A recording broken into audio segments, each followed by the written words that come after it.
We are talking today the sugar diet with Mark Bell, and I am getting him on today to have a chat about everything that has to do with his experiment on a sugar high carbohydrate diet. This is interesting because he's got a history of doing certain or many experiments with the keto, carnivore, like different types of diets. And after he been on for a long time, an advocate for like huge amount of protein, low carbohydrates, now he's moved to be more of an advocate for higher carbohydrate intake.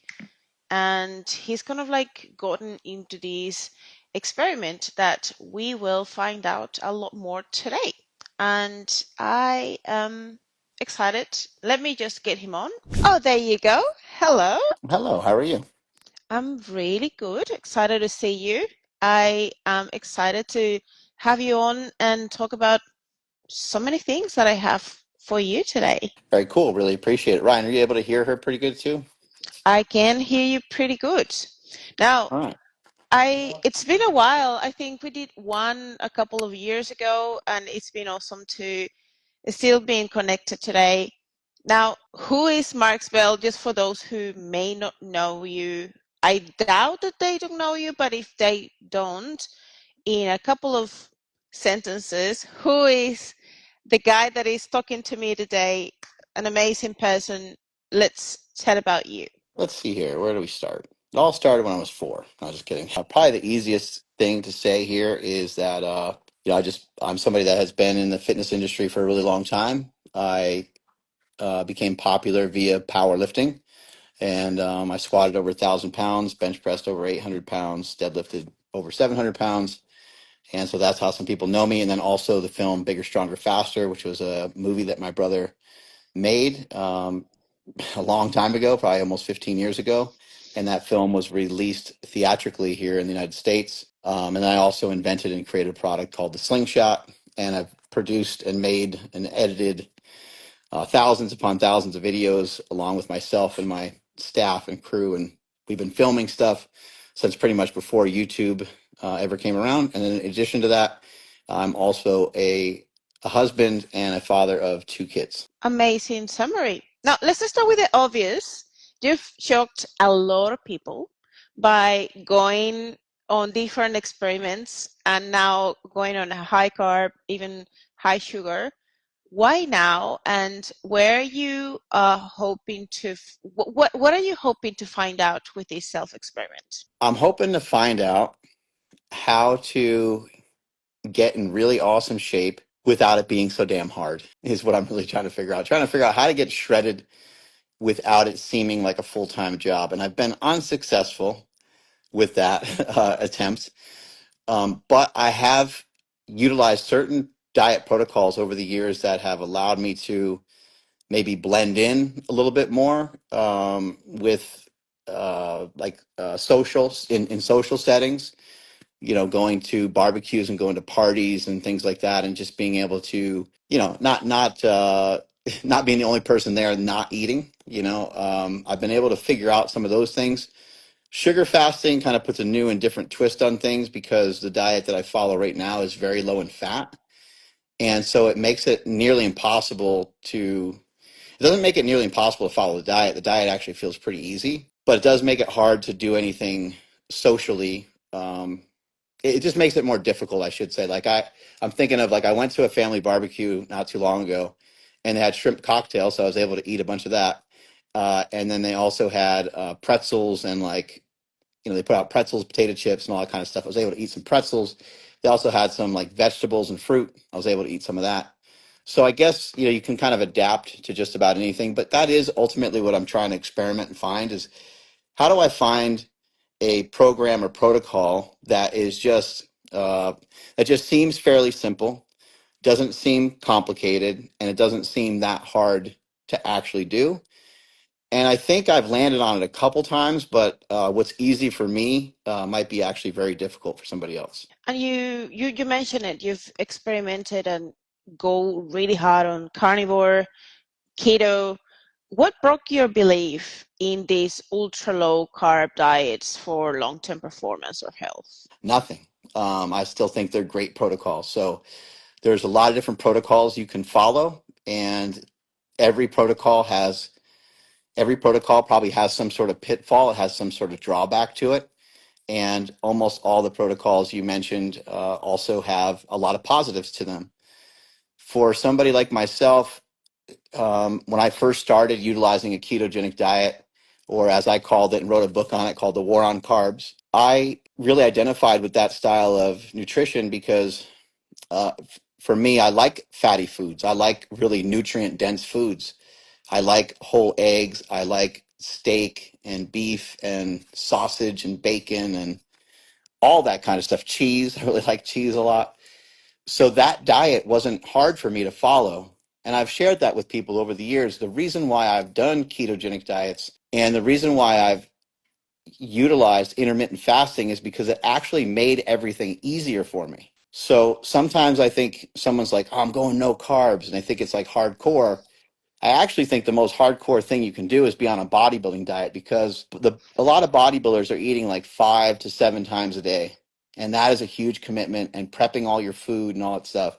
And then making sure you're hitting your macros every day. Like it is, as you know, you've tried a lot of different diets and stuff yourself, and you've gotten yourself to be in amazing shape. I've seen the pictures where you competing on stage and all that stuff. And to get that lean, it takes an effort. It takes an effort. And so what effort are you the most comfortable with, I think is an important thing to think about. So I never threw away, and I won't ever throw away or turn my back on those other styles of nutrition. I think that they have a lot of utility. I don't necessarily love calorie counting, but I can see how it can be effective. I would say that if you're somebody that's in the middle and you don't want to like choose carbohydrates and you don't want to choose fat, because in my opinion that's the best route to go, is to either choose carbohydrates as your main source or choose fat as your main source. If you don't want to do that and you want to be somewhere in the middle with some mixed macros, that's where I think you could utilize counting calories, because ultimately, and probably unfortunately, a lot of things do come down to counting calories.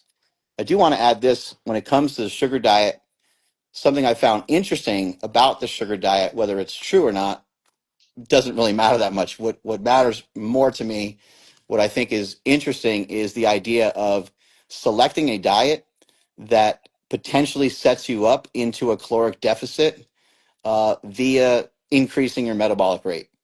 I have not heard other diets talk about that in the past, and that is potentially what's happening when you're following something like a sugar fast. In the absence of protein, it seems like you can go really high fat, like 4-to-1 keto, or you can go with more of a carbohydrate, sugary based sugar diet type of thing. In the absence of protein, it appears that out of some studies that we have now, which there's not a lot, but there's a few, this hormone gets released in the body called FGF21. FGF21 is supposed to be muscle sparing, it's supposed to help increase metabolic rate. And in some of the studies that they've done, they've seen an increase in metabolic rate by about 20%, which is massive. Like that's a huge difference for somebody to be able to eat 20% more. So that's what intrigued me about the diet, and that's what made me leave the other diet protocols I was doing at the time. How long have you been experimenting these? And I suppose the next question would be, what have you found so far in terms of making it sustainable for you, given that you have already a preference for higher fat foods and like a different type of selection that you would go to normally? So how does that align with your actual preference to make it sustainable long term for you? And what have you found so far? Like, does has have your body composition changed, improved at all without making any other changes, just by increasing your carbohydrate intake? So I'm on like 6 or 7 months of it now. Okay. And I did get some blood work done after approximately 3 months. There's a video on that. You guys can check it out. It's on Mike Mutzel's YouTube channel, and he goes over it thoroughly and explains a lot. But like my triglycerides, my cholesterol, my fasted insulin, my A1C, like a lot of these things were in normal ranges, and a lot of them were actually more on almost the exceptional side, which surprised some people. But there were some things that were like a little bit off. But I typically have my blood work is just like off a little bit anyway. I talk openly about using performance enhancing drugs. So sometimes, yeah, there could be a bunch of different things my blood work is never perfect. But anyway, if you want to see, how some of that played out, you can check out that video for more details. It's hard to make changes when you're lean. It's hard to make changes. If I was heavier, it'd be a lot easier to see and a lot easier to be able to tell. But I do feel like I was hovering around 10, 11% body fat. And now I feel like I'm more like maybe 8% body fat. I haven't gotten a body fat test done. I didn't do a before and after. So I don't know that 100% for sure. But just in pictures and the way I feel, even the scale has gone down a little bit. Hasn't been anything too drastic. I think in the beginning, I lost about 5 pounds, and then kind of since that time, like that happened maybe the first month or maybe 6 weeks or so. And then from that time, I maybe lost an additional like 3 or 4 pounds. I am still working on trying to lose weight, but I'm not trying to do so rapidly. I'm not in any sort of rush. I weigh myself frequently, but I'm not obsessed with like weighing less all the time because I know that this is like a process. And I'm trying to, at this point, I'm pulling off like grams of fat, not necessarily pounds of fat. So this whole process is going to take a little while. I think what's really interesting for me, and the reason why I'm going to continue to experiment with it, is bringing in these carbohydrates. I just feel a lot more jacked. I feel stronger. Workouts are great, and my ability to push through a workout is awesome. So when I was doing keto and carnivore, I'd be motivated to work out. I'd work out hard, but I'd be like 30 minutes in or so, and it's not like I took a nosedive or anything. I just didn't have like an extra gear to go to. And there could be a lot of reasons for this. I mean, I took up running over the last several years. Like I'm just in way better condition. My VO2 max is probably better, and so on and so on and so on. But um, from the changes in the diet, I do believe the carbohydrate, me running off carbohydrate primarily, has really led to an increase in output. And that's another thing that I think is actually really critical. If you go in the gym and you go from being able to do 3 pull-ups to being able to do 7 pull-ups, like that's something we got to really account for, because you're able to do more work and you start to get into a position where you can do more work in less time. So the 12 sets of back, or however many sets of back or shoulders you do in a given workout, rather than it taking you 90 minutes, you might be able to get through it with a really good intensity uh, in 50 minutes or in 60 minutes. And so you're compressing that window of time that you're training, which is just another variable into the intensity and volume of your training. So I feel like, even though it's weird because I do feel like I'm getting leaner at this point, I feel like I'm also getting a little bit bigger. And as you mentioned, there hasn't been any other changes. It's just been the manipulation of the diet. That brings me to think that perhaps that change that you have experimented and that you actually see in your body composition is likely just could be purely just due to that you're pushing harder and that you're actually getting able to get through a workout with a lot more intensity, get more reps, get stronger, and that's why your body composition has changed, but may have probably nothing to do necessarily with the actual calorie or the carbohydrates. I wonder whether if you found something somehow in the middle that allows you to have that balance between a lot of what you like, and on top of that, just having that balance with adding a lot more carbohydrates. So perhaps not go fully extreme, super high carbohydrates or super low carb either. Have you experimented with something kind of like in the middle where you do have a decent amount of carbohydrates, let's say 5 to 8 grams per kilogram of body weight? I'm not sure how much grams per kilogram of body Mhm. weight you're aiming for at the moment for carbohydrates, but just finding out, just having not so much, but giving a little bit more room for other macronutrients as well. So with your current diet, if you were to break down the ratios of macros, what would that look like for you right now? Basically, the only thing that I really look at the moment is mainly just the fat calories. I just try to make sure everything that I'm eating has as close to no fat as possible. What's interesting about what you said, and you do have a really good point, my output has changed. And so somebody just having a higher output could really, we could give somebody a bunch of caffeine, right? And they don't know it's caffeine. We just say, hey, we're giving you a supplement. And their metabolic rate and all these things like increase. But it's just because like they're getting through these workouts a little faster. They're maybe a little stronger. Their nervous system is stimulated a little bit more because caffeine can do all those things for you. But yet they never experienced that before, and so maybe that would be like a good change for me. I think one of there's a couple key factors to consider. Number one is I'm not trying to be in a caloric deficit.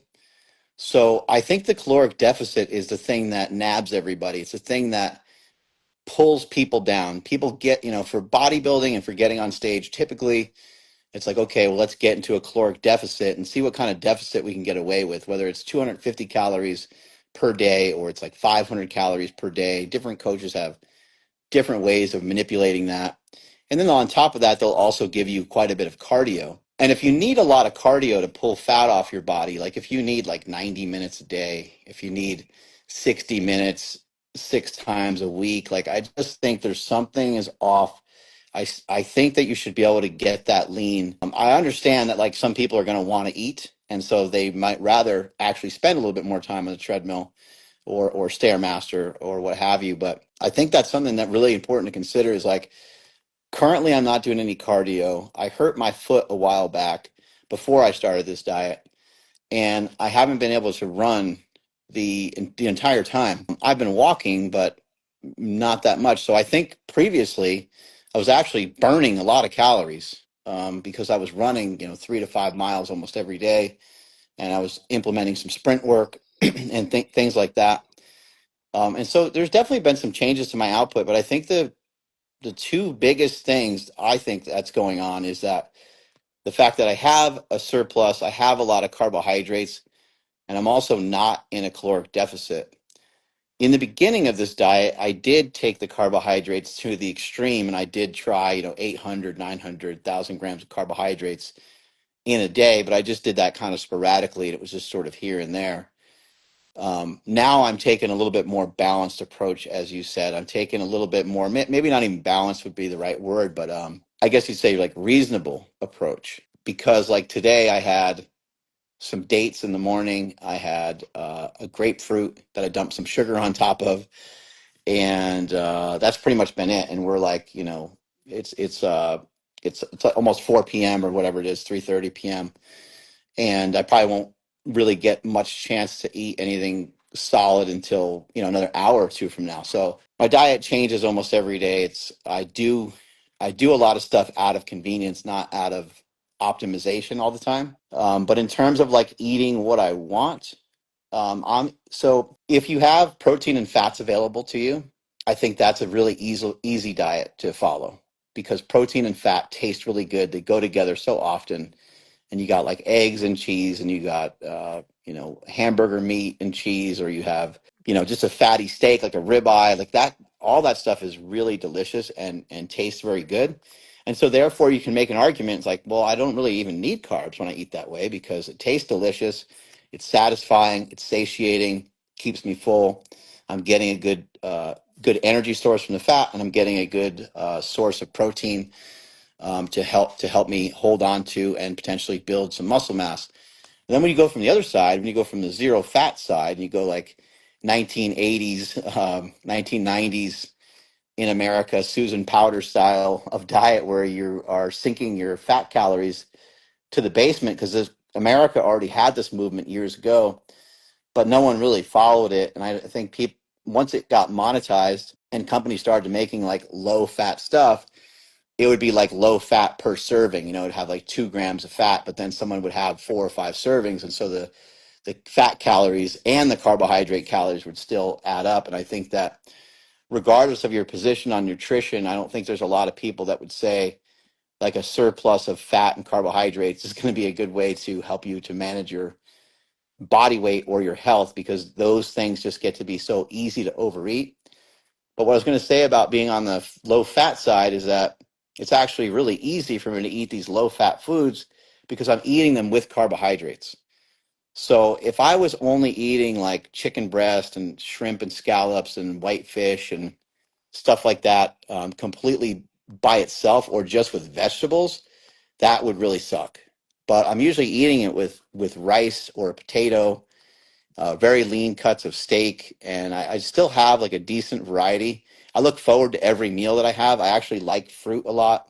This has helped with a lot of cravings. So the sugar fasting is you're having fruit juice, maple syrup, sugar, and honey, and candy can be part of the diet as well, which is like not a great source of nutrition just because it just has macronutrients, but it doesn't have hardly or has no micronutrients really. So you still want to make sure you're getting your micronutrients in. We can all agree that like eating fruit is going to be like the best of those choices.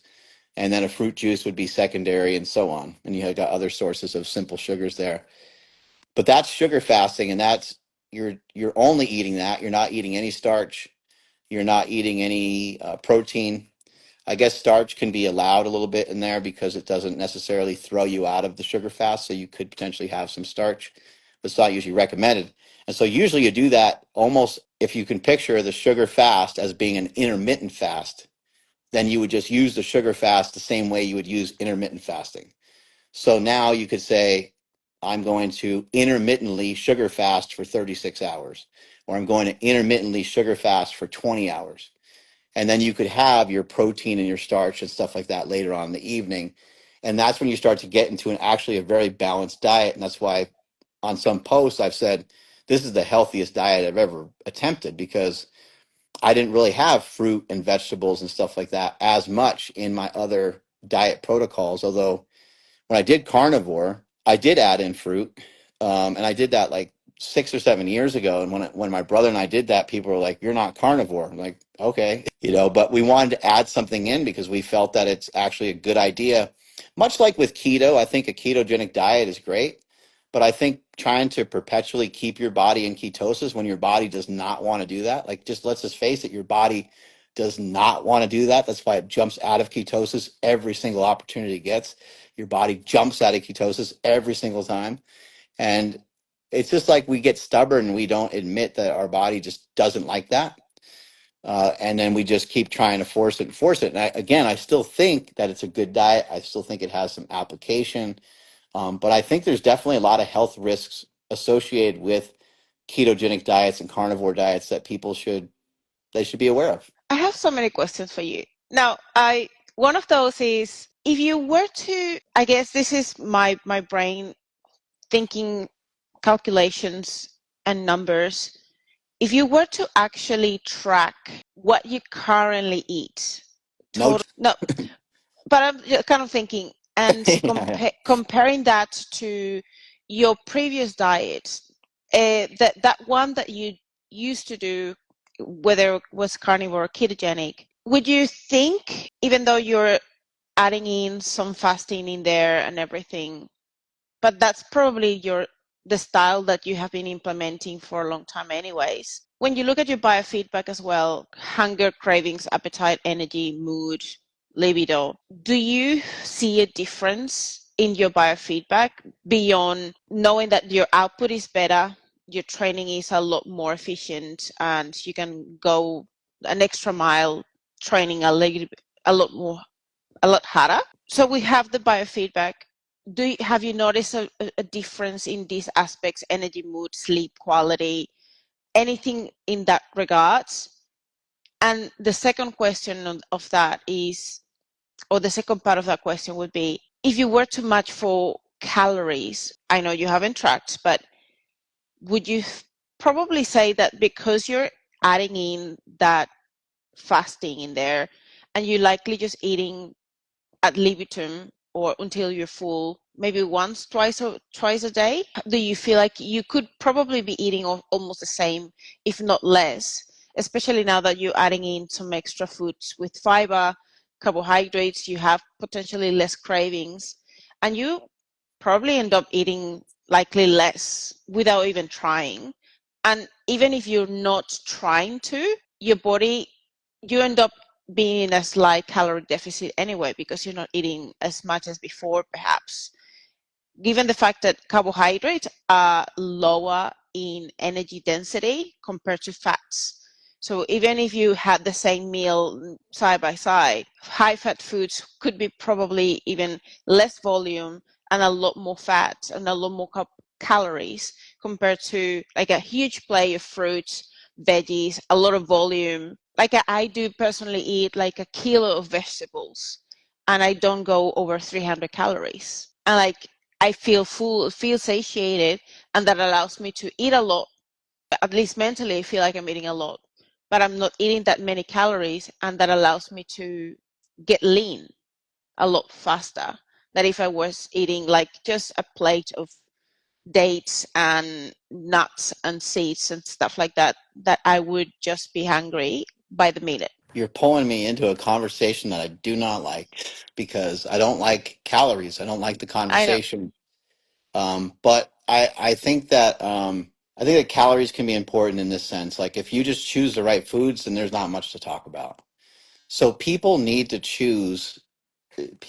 make really good food choices. And this is something I've been talking about for over a decade, is everything is ruled by food choices.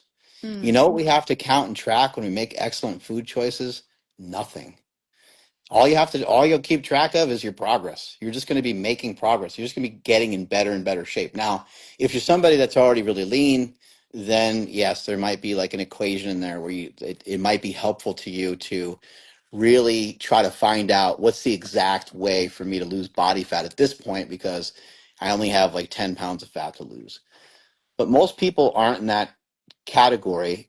I think that food choices are the most important thing that we can teach people. And so I would say you can be on the fat side or you can be on the carb side. But if you're going to be on a side, then you have to like, in my opinion, I think uh, you have to curtail to that particular side of things. Now, there is middle ground, but there's only middle ground when you get your metabolism to be well, when you get your metabolism to be in a good state, in a good you get your metabolism like working properly.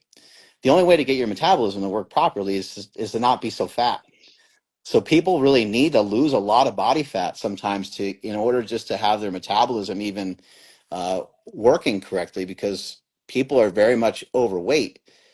So it might take somebody, like I've said before to people, like you need to get like healthy before you can really get into like weight loss and body composition because it's going to take you a while. You know, somebody has been like recklessly eating for years. They don't even really think about their food hardly at all. And then now they're like, you know, really paying more attention to it and they're starting to lose some weight.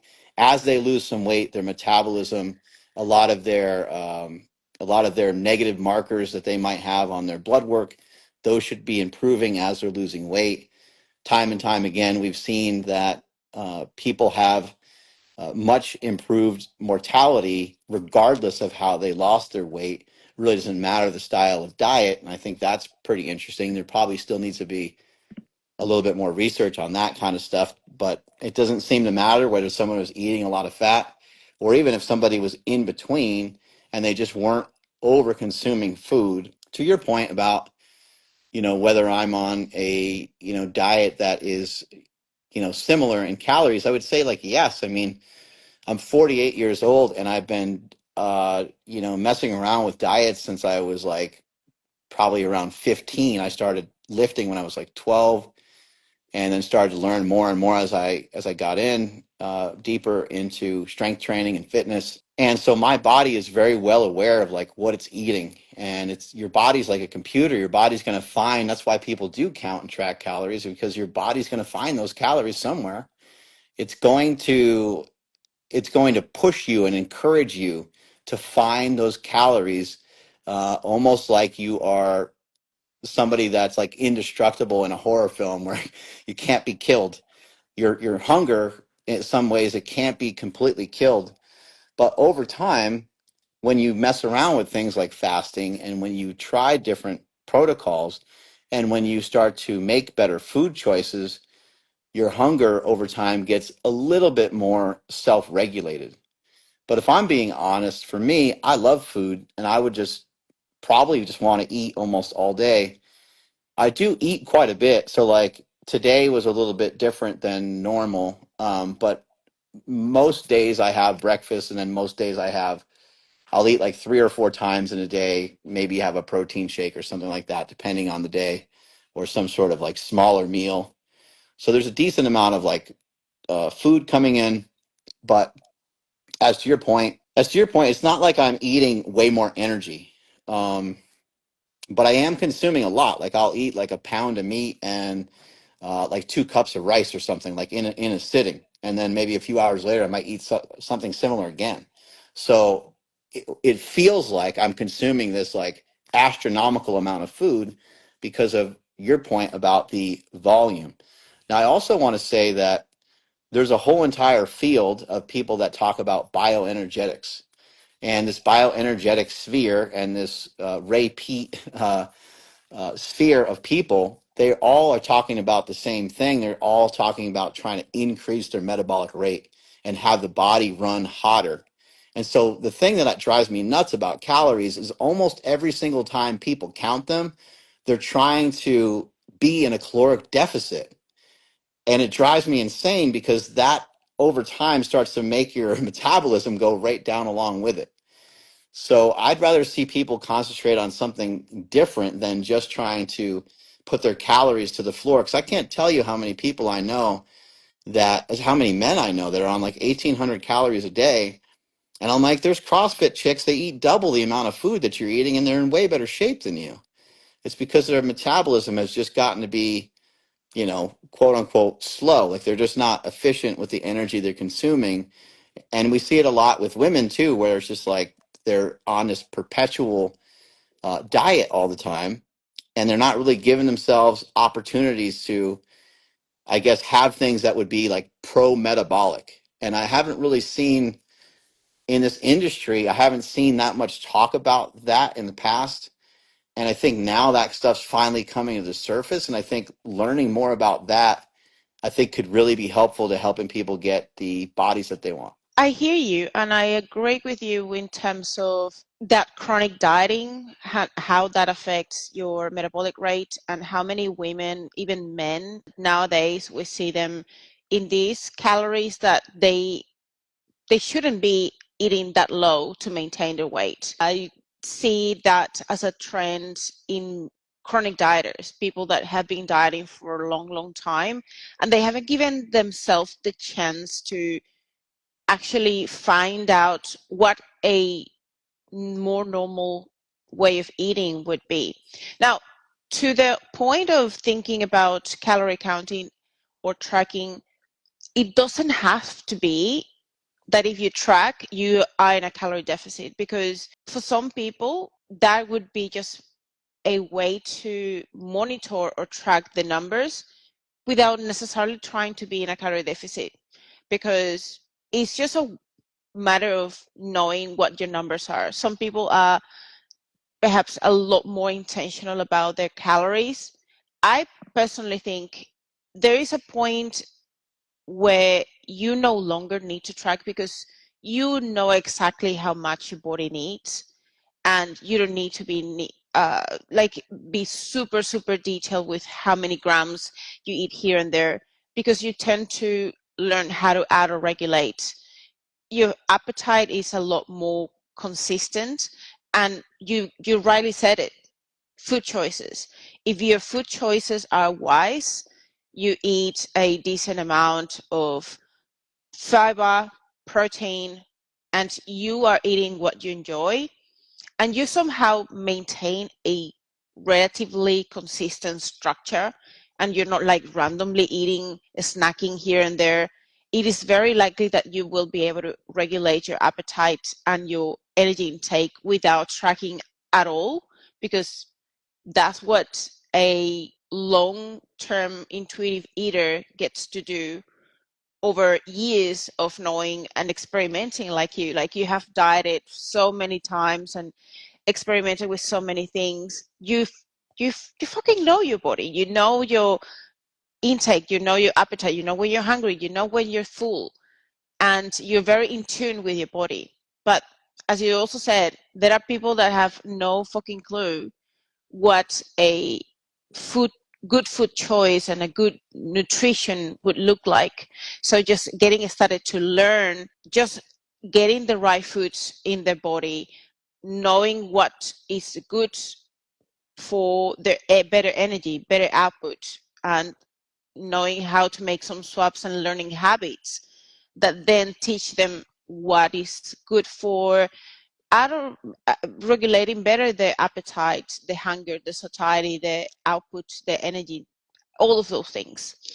So I think you are certainly in the right path when you mention all of these things, but also bear in mind that you have been doing this for so long that is you're very in tune with your body, so you know how to listen to it. Now, going back to my first question, how do you feel like is your biofeedback right now compared to before? Like, do you feel like different, better when it comes to hunger, appetite, satiety, sleep quality, libido, um, energy output, all of these different things? Do you feel any difference, positive, negative? There's definitely a difference in like eating, simple carbohydrates. That kind of it can both make you feel like revved up and make you feel awesome. It can also sometimes make you feel not so awesome. And so that took a little while to adjust to and get used to. As we know, like if you were to eat like a bag of candy or something like that, like you're not going to feel so well afterwards. At least most people probably won't. And so I had to learn about the different types of carbohydrates. I don't think I really knew or understood that fruit has a lot of different sugars, not a lot of different sugars, but it has, two different sugar sources in it. And some fruits have more glucose in them. Some fruits have more fructose in them.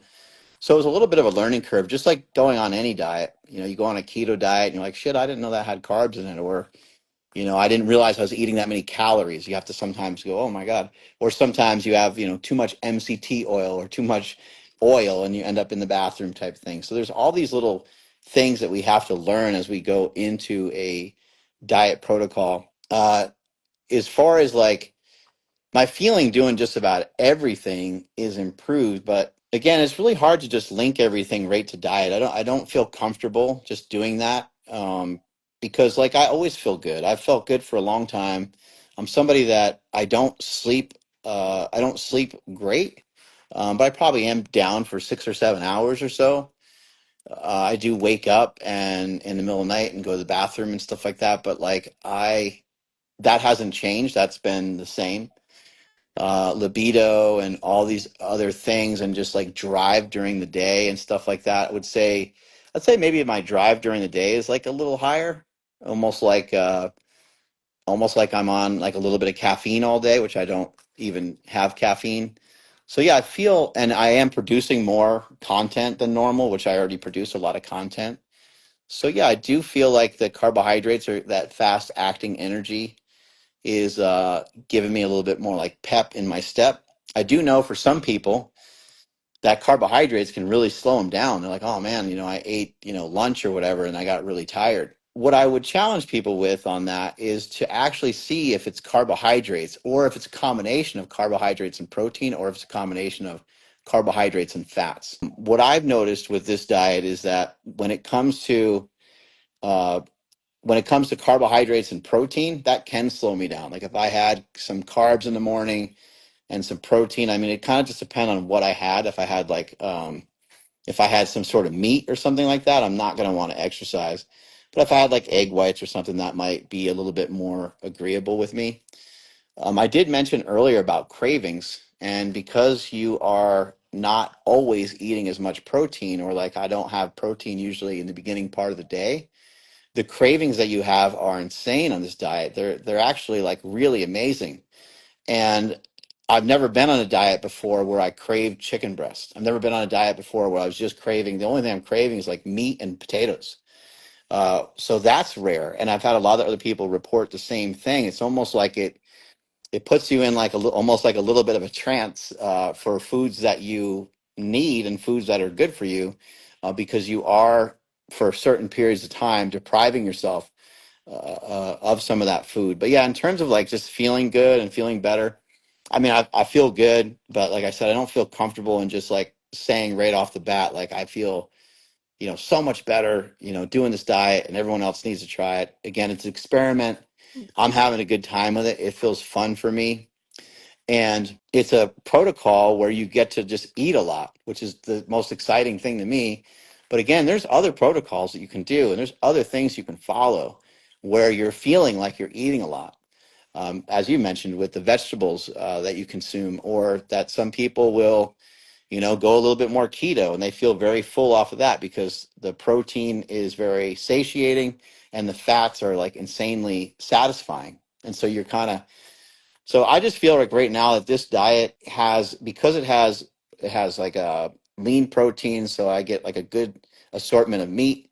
I'm also having a lot of variation with starches, a lot of variation with vegetables, and a lot of variation with fruit.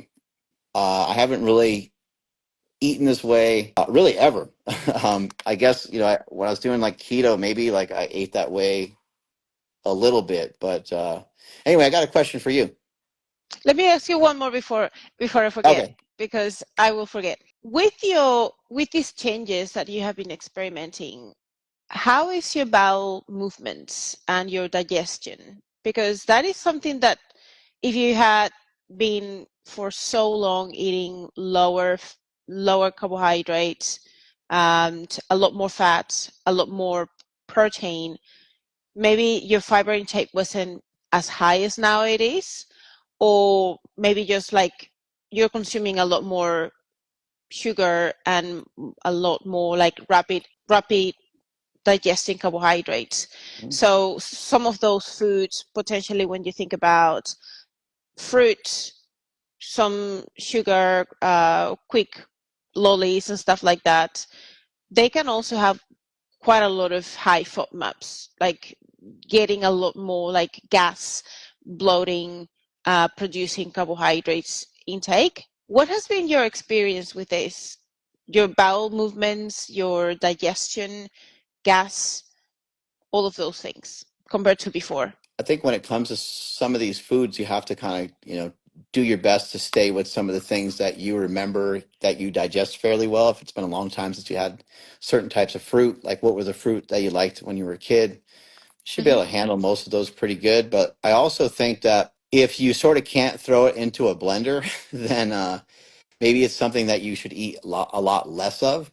So like an apple or something, like an apple will just like destroy your blender. So you have to be, very like conscious with the types of fibers that you're consuming.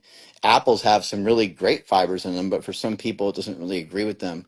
For myself personally, I went to the bathroom a little bit more when I first started, but it was good. Like it wasn't anything irregular. It wasn't like when I did a carnivore diet, where I was on, just mainly eating meat or only eating meat for like 5 days, 7 days or so, and then unfortunately he ended up having diarrhea from that experience. And I know a lot of other people have had that too. And then you're trying to figure out sort of what to do from there. For me personally, the main cure for that when I was doing carnivore was to mainly just eat some vegetables. And that's when I was like, well, I don't see any exponential more benefit from just eating meat. And that's when I started bringing in some like vegetables and some fruit. So it is important for people to know that I've been eating fruit for a while. I've talked about it before. It's not like I was hiding it from people or anything. I really like fruit. I like blueberries and raspberries and blackberries and all those different kinds of things. I'd also say this though too, and this is common sense. Whenever you change a diet, no matter what diet you go to or what diet you're coming from and you switch to, there's always going to be issues in the bathroom every single time because you're changing your food. So new food, new bowel movements like that, they just go together almost every single time. When you start making changes like that, there's going to be some changes in your digestion. I'd also say that there's something kind of interesting about really like lowering your fats. where it seems like it just seems like with lowering your fats and maybe even the introduction of like more fiber, um, it seems like you just basically poop more. And when it comes to I know there was a study years ago, and they gave people more and more fruit, and this is kind of interesting on the note of like fructose and fiber potentially. But when you eat more and more, when they fed these people more and more fruit, they didn't gain weight. And actually, what ended up happening is I think they went to serve them more fruit, and that didn't result in weight gain. So then they served them even more fruit. And then what ended up happening is that it was like the biggest bowel movements that anyone's recorded in any studies that they've ever done. So it's like you're going to have these weird outcomes. You start making changes to your food, or you start to add in like a lot of fruit or vegetables. But for me personally, no issues with like a lot of gas or bloating. There were people that have had issues with bloating, but I think sometimes people are just like, I don't know, they're like, it's like not thinking. Like somebody was telling me they like wasn't they weren't feeling good, and I started to ask them about like what they ate, and they told me about this like smoothie that they made, and I asked them for like a little bit more details, and it was like it must have had like 800 or 700 grams of carbohydrates in it, and I'm like, like that's a lot. And if you just like suck that down in the course of 20 minutes or something like that, that's a lot of fuel in your body in such a short period of time. So you just got to go slow into everything. You got to take your time. You have to learn. My question for you is this: when you did your bodybuilding show uh, or figure show, what style of diet did you do then? Like where were your fat grams at that time? It is a very great question because I never took an extreme approach.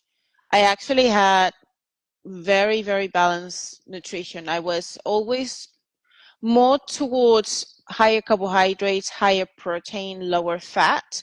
But as you did say before, you usually tend to eat what you're more likely to like your what is your default preference.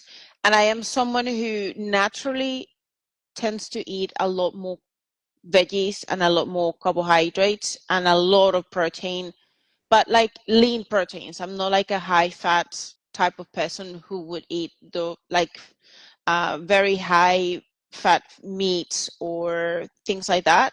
And it to me was fairly easy to maintain that rhythm with that sort of diet. I think probably my protein was about 2 grams, so 2.2 grams per kilogram of body weight, probably a little bit more. Carbohydrates roughly. I always kind of like try to eat almost the same.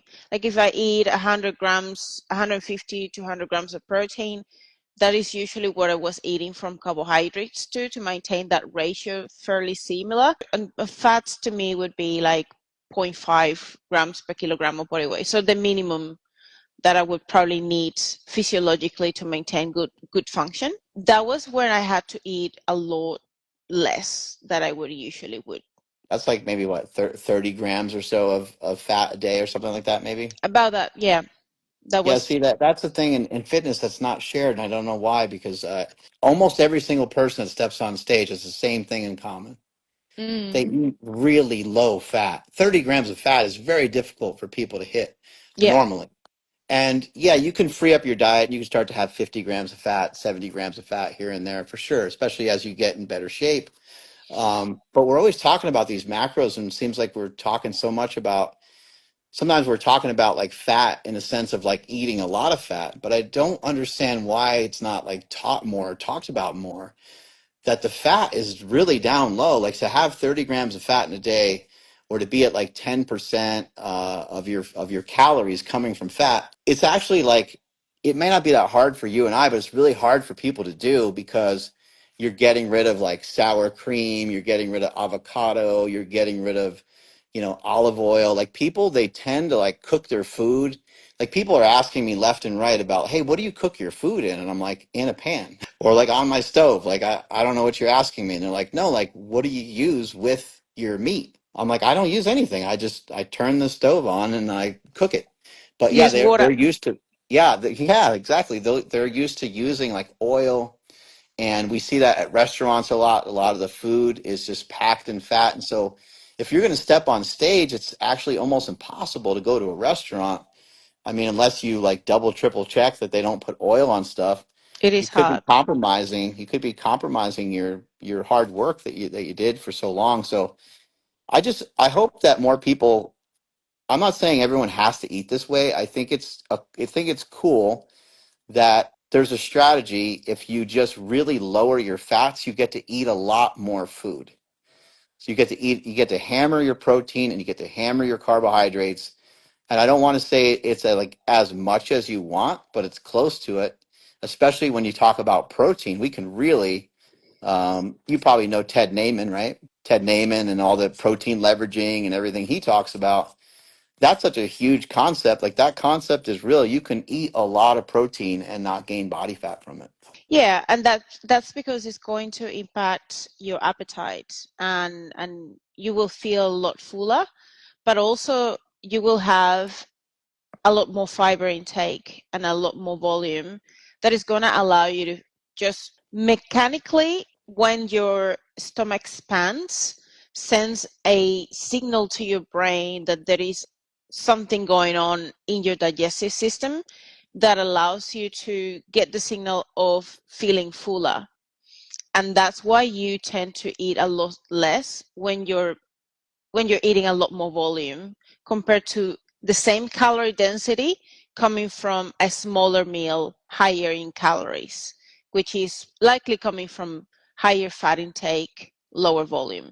But it truly depends on person's preferences and personality and appetite. There are people that actually feel fairly quickly full when they eat a smaller volume.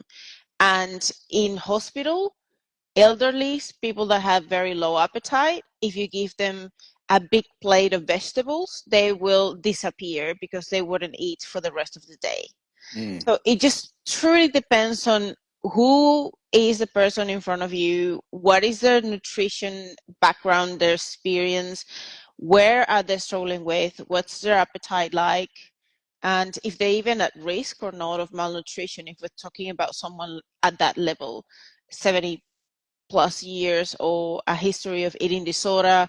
Like we really need to kind of like treat every person is going to be so different and experiment something so unique.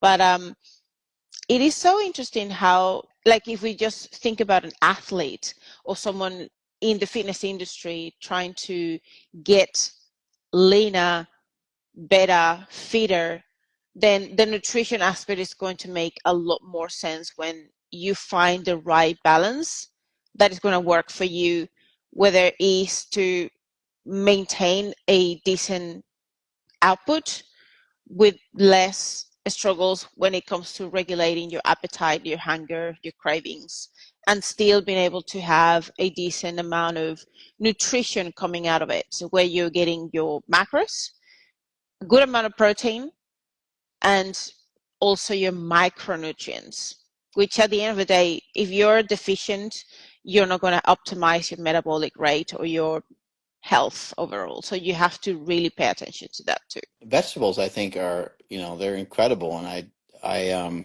it's funny because with my own nutrition, I sometimes just forget about them here and there. And I have to like remind myself, like, oh, make sure you buy those, because I don't even go to the store as much anymore. But when I go to the store, that's when I do purchase them. But every time I buy them, I'm like, these are so good. How come I'm not eating like these, eating them more? I get in a good amount of vegetables probably weekly, but probably not necessarily daily. And that's a habit that I can definitely improve upon because it's kind of like free food, and then it adds like flavor and stuff. I mean, I know that some people are like, "Ugh, vegetables are gross," but I think it just depends on what vegetables you're talking about. Like maybe not everybody likes broccoli. Well, that's okay. Just don't eat broccoli. Find a vegetable that you like because there's a lot of choices. And the same thing with fruit. Some people, when I've told them about the diet that I do, they're like, oh, I don't really like grapes, or I don't like this or that. And it's like, well, there's a lot of other options, so find the options that you're comfortable with. And I think that's what everyone's really trying to do with nutritional protocols. especially when it comes to weight loss. Like weight loss can be very uncomfortable. And I think that the way that we, typically think about weight loss is we think we have to eat these healthy foods that have no taste to them, that don't taste good. Um, but man, I am so excited to eat the foods that I eat every day. I really, I enjoy it. And even though I mentioned that I'm having like, white fish and egg whites and chicken breasts, some people might be like, I think that's gross. Again, I like it. And the way I prepare it is really critical. It's crucial.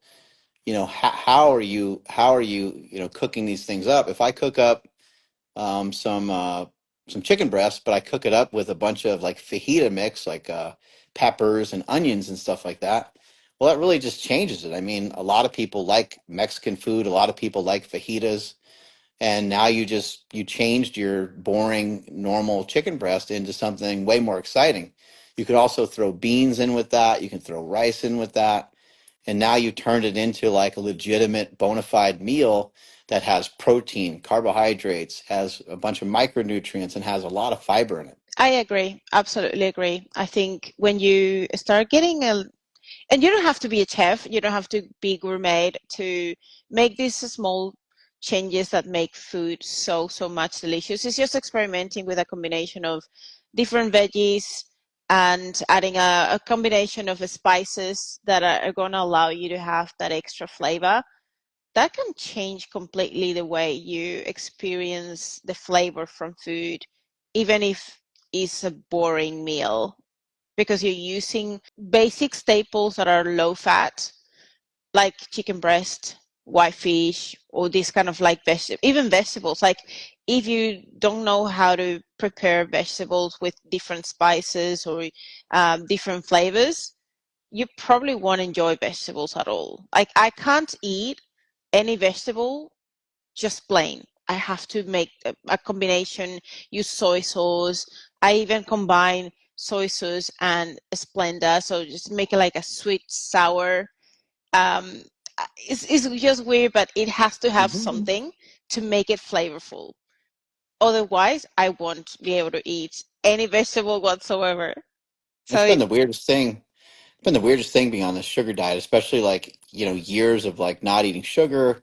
And if I am going to have something sweet, to use, Splenda, or to have, a diet soda or some sort of drink that has, artificial sweeteners in it or whatever. But now just to like literally just say, oh, I could just like pour sugar on that.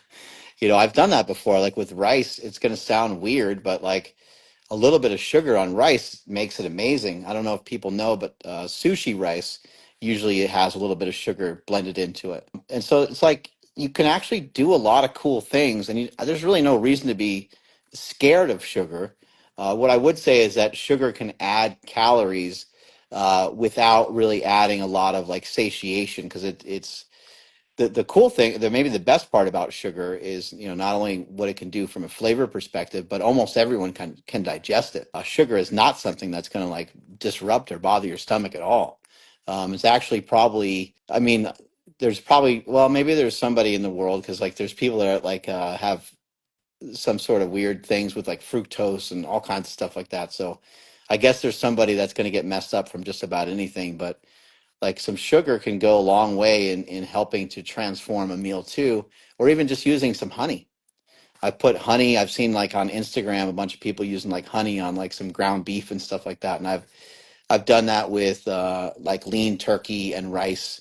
Throw a little bit of like I like stuff to be spicy too, so I might throw something spicy in there, like sriracha, and I might throw some like honey on top of it. And I think that this is fun. That's my version of fun.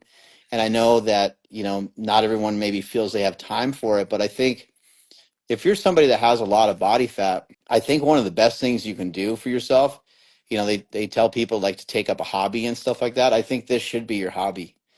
And you have to pick your hobby. You have to enjoy it. I can't just tell you like, hey, this should be your hobby and you go do it. But I do think if you give it time, I think that you'll actually find it fun, exciting, rewarding, especially if you're cooking for other people in your household. My daughter is 17 and my son is 21, and I don't really cook for them as much as I used to, but a lot of times when I'm making something, I make all kinds of different dishes, and they'll be like, "Oh, you're making that," and they get all excited. And I always make sure there's like enough for everyone to chow down on. It makes me feel good because I'm actually making something healthy for the whole family, and then plus they like the taste of it. So I'm like, this is, and I get to eat a lot of it too. So it's a win for all of us. And I guess the main message coming from your experiment, one is going to be every person is going to have their own individual responses and the individual preferences and needs,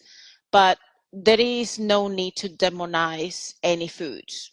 And sugar is not bad, is more like everything comes down to portion size and quantity. Those makes the poison. Like if you only eat sugar and that's the only thing you eat, or you overdo it with it without having balance, without having obviously paying attention to your energy intake, and you're in a calorie surplus and you also have excess body fat, poor lifestyle, poor habits, you will see negative effects long term and potentially short term, just depending on how your lifestyle is and everything else. But one single food isolated on its own is not going to be bad or shouldn't be demonized. Same as if we isolate oil or you name it, anything.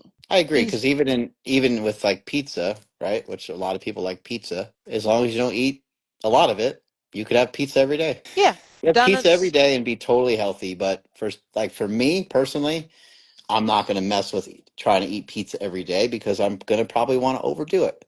And so I know myself, and I know that's not a great route for me to go. I also don't really want to fill my stomach up with carbohydrates and fats when I also know that I need to make like a good amount of room for protein. And so that's just me. But if you have some pretty good control, I feel like I have. It's funny because I feel like I have good self control when it comes to some of these things, but when it comes to some other aspects of things like controlling the amount of food, like I'm not gonna buy like a pint of Ben and Jerry's because I'm gonna eat the whole thing. I'm gonna throw away the lid and eat the whole damn thing, and it's Yeah, like, man, that's like a week's worth of calories right there, which you don't want to have to you don't want to have to make those decisions. So I'd rather just like not buy it or buy some sort of substitute. And being on the sugar diet, you end up with interesting substitutes. I've been having sorbet here and there, and it's like I didn't even know I really liked that before. But that's just like it's basically just fruit and sugary whatever, and that is so sweet. But to me, it doesn't taste so good that I want to eat the whole thing. So even though it has way less calories in the first place, like it has probably like 800 calories less than like a pint of Ben and Jerry's or something like that. But I only want to eat half of it because it's like it's good. I enjoy it. I like it. But after a little bit, because it's so sweet, I'm like, I'm good, and I'll just put it back in the freezer. yeah, it comes down to this thing that is called the hedonic staircase of food, of dieting or food, that was coined by Mike Israetel, and he talks a lot about this this common sense thing. If you want to have a lot more control with the foods you're eating, you have to be very smart about that hedonic response of the food. And if you tend to eat something that you love, that you really, really, really like, you're more likely to eat a lot of it and you will struggle to control yourself. But if you eat something that is kind of like in the middle, it has a decent amount of taste, you enjoy it, but not so much that you can overeat it so much, you will have that happy balance between eating something you enjoyed, but you still had some sense of control over it. So I definitely like always to put that in that staircase. So if you find yourself that you have poor self-control with certain foods, you probably have to find out something that is kind of like lower in that staircase and is not as hedonic, and you can still enjoy it without losing control over it. Makes me think about like a chicken teriyaki bowl. Like if you have Oh, chicken breast, you have a little bit of teriyaki, you have a little bit of mm, vegetable, and it's so delicious, right? Yum. But if you want to overeat it super fast, and you want to be way over your calories, you just, instead of having chicken breasts, you have chicken thighs. And then you're going to Mm-hmm. be in that hedonic staircase where you created something that's like, it's a little too much for you. You know, it's too calorically dense. It's going to be hard to actually, eat an amount that allows you to stay within some sort of reasonable energy consumption for the day. I agree. Well, I am going to let you go. I've taken quite a bit of your time, and I appreciate the time that you have spent with me talking about your experiment. And it's been a very interesting conversation back and forth on all things, your takeaways from this so far, and I look forward to hear what you end up finding out in the next couple of months. Are you thinking doing this for a lot longer? Do you have like a deadline or time where you are going to say this is the end of the experiment? No, I'm good with it for now. It's feeling great, but as with all experiments, it's open to change, and so who knows? Like maybe a month from now, 2 months from now, 3 months from now, maybe it will have changed quite a bit. Awesome. Well, I look forward to seeing your updates. You are amazing. Hope you had a good Thank time. you. Appreciate it. Catch you later. Bye, Mac.